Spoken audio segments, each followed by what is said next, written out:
बालमित्रांनो, पाठ 4 घरभर प्रकाश या पाठामध्ये एक छान अशी एक गोष्ट आलेली आहे। भरतपूर नावाचे गाव होते। त्या गावात केशवराव नावाचे एक शेतकरी होते। ते शेतात सतत राबत असत। त्यांना 2 मुले होती।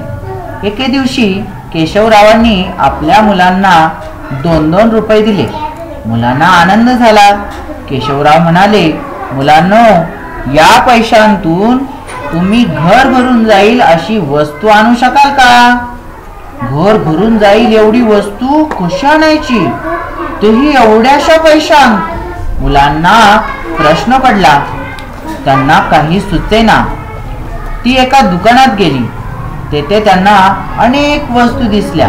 दोघांनी मिळून खूप विचार केला। त्यांना एक कल्पना सुचली।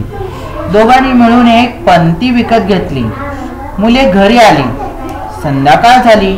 त्यांनी पंतीत तेल घातले, कापसाची वात केली, पंती लावून ठेवली। तेवढ्यात केशवराव आले। त्यांनी पाहिले, सारे घर प्रकाशाने उजळून निघाले होते। अरे वा, कमालच केली तुम्ही, केशवराव म्हणाले। मुले म्हणाली, बघा बाबा, आम्ही घर भरून जाणारी वस्तू आणली। खरेच घरभर प्रकाश पसरला होता।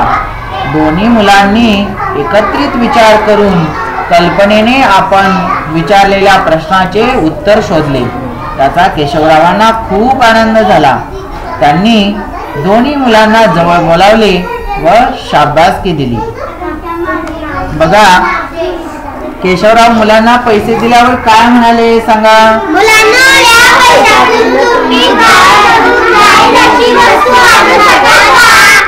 मुलांना कोणता प्रश्न पडला मग?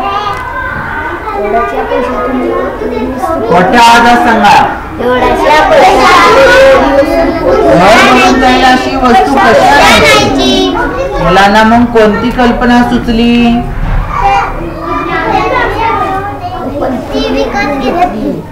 त्यांनी मिळून एक पंती विकत घेतली।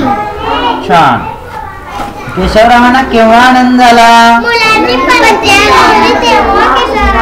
त्यांनी दोघांनी मिळून एकत्र विचार केला आणि आपण आपल्या प्रश्नाचं उत्तर आपणच शोधून काढलं। म्हणून केशवरावांना आनंद झाला की दोघे मिळून एकत्र विचार करायला लागले।